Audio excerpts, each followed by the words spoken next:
Ce soir, j'ai envie de profiter de la sortie sur blessure d'Ousmane Dembélé pour lancer un débat qui me trotte dans la tête depuis quelques semaines, quelques mois, et qui dure même en fait depuis quelques années avec Ousmane Dembélé. Est-ce qu'on peut compter sur Ousmane Dembélé comme le leader d'une équipe? Que ce soit en équipe du Paris Saint-Germain, bien sûr, c'est ce qui va nous intéresser plutôt ce soir, mais même en équipe de France.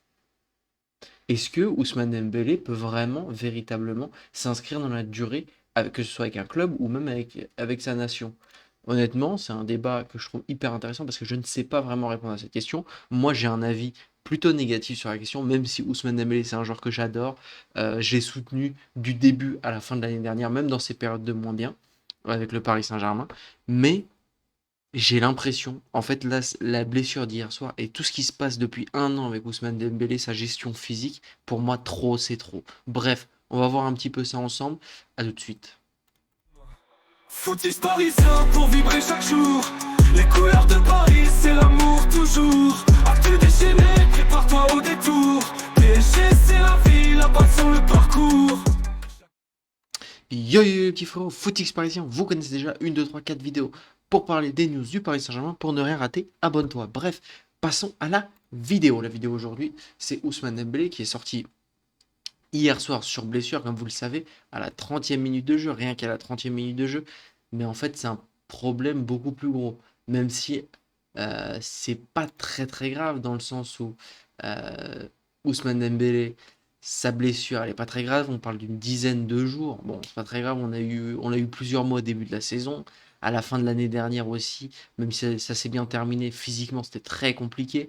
Contre Arsenal, il avait joué que 20 minutes sur le retour, 70 minutes à l'aller. Voilà, vraiment. C'est une gestion physique qui questionne comment est-ce que c'est possible qu'un joueur aussi talentueux, il m'a l'air sérieux, il a eu un début de carrière où il n'était pas très sérieux, mais là je pense vraiment qu'Ousmane Dembélé est devenu très sérieux dans sa préparation. Il suffit de voir quand il était parti, je crois que c'était au Qatar, ouais, c'était au Qatar, où je sais pas si vous avez vu la vidéo de quand il s'était réparé, etc. Bref, en tout cas, comment est-ce que c'est possible qu'un joueur se blesse autant? Là, c'est rien que depuis 2024-2025. Donc, en 2 ans, il a été blessé 8 fois. Et pas que des petites périodes. Là, on parle du coup de 7. Ah non, c'était au début de l'année. Donc, 9 fois en fait. Parce qu'il n'y a pas encore il y a pas encore la blessure, la nouvelle blessure. Du coup, il a raté 7 jours début décembre à cause d'une maladie. Bon, là, pour le coup, c'est moins grave et c'est, on va dire, moins de sa faute, même si j'aime pas dire que c'est de sa faute. Ensuite, en novembre, il était blessé pendant 16 jours. Il revenait juste d'une blessure de 44 jours, qui était déjà en plus juste avant, avec une blessure de 4 jours, etc. etc. Bref, c'est beaucoup trop. On a eu, après la blessure à la cuisse, après la finale de Ligue des Champions, qui a fait qu'il a raté la Coupe du Monde des clubs. Bref, en fait, il suffit de suivre l'actualité d'Ousmane Dembélé et l'actualité du football pour se rendre compte que plus le temps passe, il avait eu une période de mieux, on va dire au moment où il était arrivé au Paris Saint-Germain, je me rappelle, je me disais c'est pas possible, il était tout le temps blessé au Barça, et là on a eu une période de 1 an, 1 an et demi où il avait même pas été blessé. Regardez, si vous regardez, là entre novembre 2024, bon, non, il était blessé 10 jours, ça devait être à son arrivée au Paris Saint-Germain, il était blessé 10 jours. Mais en gros, entre février 2024, ça il était encore au Barça, jusqu'à, et en plus c'était une blessure de 5 jours, hein, jusqu'en avril dernier, Ousmane Dembélé n'avait pas été blessé, ce qui est incroyable. Incroyable, 1 an et demi pour Ousmane Dembélé sans blessure. Enfin, faut rappeler l'historique. Il a eu des blessures énormes, des blessures de presque un an ici qui sont suivies quelques mois plus tard, des blessures d'une demi-année. Enfin bref, des saisons et des saisons. Bon, ça c'était l'été, mais bon, des saisons et des saisons franchement gâchées par des états de blessure. Avant, il a eu 100 jours à son arrivée au Barça. Bref, honnêtement, bon, on voit que là, quand même, les blessures graves c'est en rouge, blessures modérées c'est en jaune, blessures mineures c'est en vert. Plus le temps passe et plus ça devient modéré mineur. Alors que de base, il y avait vraiment des blessures graves.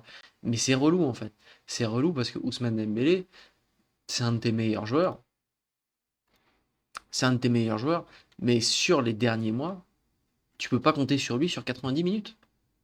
27 minutes contre Monaco, 74 contre Rennes, 75 contre Marseille, 31 contre Strasbourg. Et en plus, c'est des matchs pour le coup qui sont plutôt importants. Bon, encore contre Contre Marseille, bon, il sort à la 75e minute, on s'en fout, il y a déjà 5-0. Je sais pas, il y a 4-0, je crois, quand il sort. Trop 4-0. Bon, 4-0, je pense. Bon, tu te prends pas la tête. Mais dans un match contre, je sais pas moi, contre le Sporting, encore, il a fait 90 minutes. Mais contre Strasbourg, t'aimerais bien l'avoir 90 minutes à fond. Résultat, il a fait que 30 minutes. C'est terrible. Contre Rennes, il est obligé de sortir à la 74e minute. C'est pas un choix tactique. Moi, je vous le dis, les gars. Si Ousmane Dembélé sort, c'est pas un choix tactique. Il est le meilleur parisien. Enfin, entre guillemets, en tout cas, le meilleur offensif parisien. Et je pense que si Luis Enrique avait la chance de l'avoir 90 minutes, comme Vitinha, comme Nuno Mendes, etc., à tous les matchs, il le ferait jouer 90 minutes. Voilà. Et le pire, enfin, c'est que ça a été pire, en fait. Au début de l'année, là, si vous regardez, 26 minutes contre Rennes, 26 minutes contre Monaco, 11 minutes contre Tottenham, 25 minutes contre Newcastle. Là, en plus, il avait commencé le match comme hier contre Monaco. 18 minutes contre Nice, 61 minutes contre Lorient. Enfin, c'est trop, en fait. Honnêtement, c'est trop. Les derniers, vraiment, la dernière période où il avait fait plus de 90 minutes, ça remonte maintenant à plus d'un an où il jouait tous les matchs titulaires. Ça remonte à plus d'un an.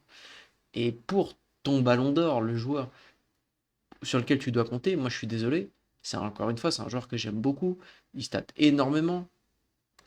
Bon, là, comme je vous dis, c'est pas très grave, ça devrait être qu'une dizaine de jours, une semaine, 10 jours. Mais tu peux pas compter là-dessus. Et pour moi, c'est un joueur sur lequel, malheureusement, tu ne peux pas compter. Et je dis ça, mais ça se trouve, il va nous offrir encore une Ligue des Champions, il va nous offrir une fin de saison incroyable, et je vais me fermer ma bouche. Mais moi, je parle vraiment sur du long terme, sur, je sais pas, 2, 3, 5 ans. Est-ce que vraiment tu peux compter sur un numéro 9 qui est absent la moitié, voire 2 tiers de la saison, sur ton numéro 9, sur ton leader d'équipe, qui est absent la moitié ou 2 tiers de ta saison? On a de la chance de jouer en Ligue 1. Tu joues en Isman Dembélé jouera en première ligue. Je pense qu'il serait déjà à la retraite. S'il jouait dans une ligue vraiment compétitive, il serait déjà à la retraite. Il peut pas jouer en première ligue, Ousmane Dembélé. Déjà parce qu'il physiquement il se pèterait tout de suite, et parce qu'en plus, en première ligue, tu as besoin d'un joueur, t'as pas juste besoin d'un joueur qui est là que pour les grands matchs de Ligue des Champions. Non, tu as besoin d'un joueur qui est là tous les week-ends. Non, Ousmane Dembélé, ça va être compliqué. Maintenant, pour voir des profils pour le remplacer, déjà, qu'est-ce que tu peux faire en interne? Pour moi, tu as quand même des bons profils en interne. Bon, on sait que Gonzalo Ramos, ça va être compliqué. Moi, je pense qu'il va partir. Je le vois mal continuer au Paris Saint-Germain, honnêtement. Moi, je trouve que c'est un super sub et c'est top pour le PSG qu'il soit là. Mais malheureusement, il flingue sa carrière à rester au PSG. L'année prochaine, il aura 25 ans. Au milieu de l'année, il aura 25 ans. T'as 25 ans, t'as encore. Voilà. Je verrais pour lui une carrière à la Alvarez, à l'Atlético Madrid, à la Julián Alvarez. Et il va falloir qu'il quitte. Dans le sens, c'est comme Julián Alvarez. Tu peux pas dégager Haaland, faut que tu partes. Là, Gonzalo Ramos, t'es pas dans les plans de Luis Enrique, malheureusement, faut que tu partes. Sinon, tu vas jamais jouer en équipe nationale, enfin, tu rates trop de choses. Il va falloir qu'il parte. Et même, de toute façon, on sait que Luis Enrique ne le mettra jamais, ne jouera jamais avec un vrai neuf. Ensuite, en interne, pour moi, un profil qui est très intéressant, c'est Seny Mayulu. Honnêtement, Seny Mayulu, moi je me rappelle de son match contre l'Atlético Madrid en Coupe du Monde des clubs où on avait gagné 4-0. Seny Mayulu en faux neuf, c'était excellentissime. Maintenant, c'est un joueur, il est très polyvalent, très apprécié de Luis Enrique. Il peut jouer milieu central, milieu gauche et ailier. Enfin, il peut jouer absolument presque partout sur le terrain. On l'a vu latéral droit également. Pour moi, ça peut être l'avenir d'Ousmane Dembélé. Maintenant, il n'a pas le talent d'Ousmane Dembélé. Et c'est pas insultant de dire ça, on parle d'un ballon d'or. Ah, je dis pas en mode il est nul, mais il a vraiment pas le talent d'un Ousmane Dembélé. Il a plutôt une bonne finition, moi je trouve. Je me rappelle notamment de son premier but avec le Paris Saint-Germain. Mais là, pour le coup, c'est un pari d'avenir, vraiment d'avenir. Aussi, un profil qu'on a vu une fois ou deux faux neufs quand Ousmane Dembélé était absent, c'est Bradley Barcola. Franchement, Bradley Barcola, moi je trouvais que c'était intéressant. Balle au pied, c'est intéressant.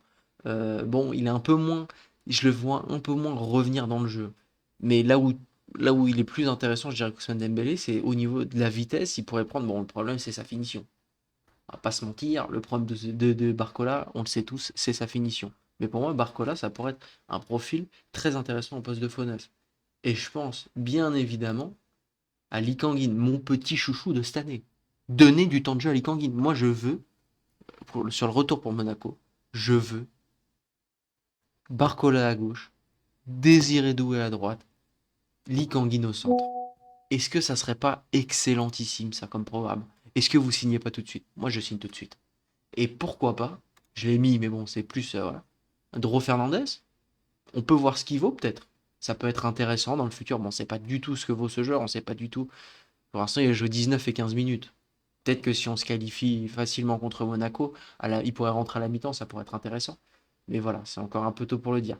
Et en fait, c'est là où moi je trouve qu'on remarque qu'on a vraiment raté Ryan Cherky. Rappelons-nous qu'on avait une offre de Lyon pour 20 millions d'euros pour Ryan Cherky il y a 2 ans. Et en fait, là, c'est là où tu remarques que tu as raté Ryan Cherky. Moi, je vais pas vous mentir.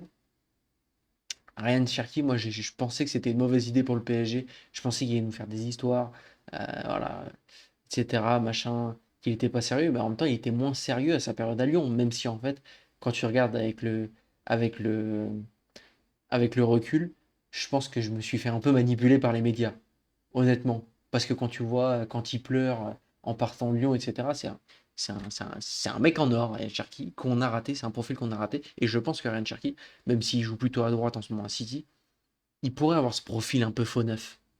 Il lui manque peut-être un peu de vitesse, je ne sais pas. Bref, n'hésitez pas à me dire ce que vous en pensez. Est-ce que vous comptez dans les prochaines années sur Ousmane Dembélé? Rappelons qu'il a quand même été Ballon d'Or. On l'a vu de nos yeux vus. Ousmane Dembélé a été Ballon d'Or. Incroyable. Bref, n'hésitez pas à liker, partager et vous abonner et à me dire ce que vous en pensez sur Ousmane Dembélé. On approche des 150 abonnés, c'est un truc de fou.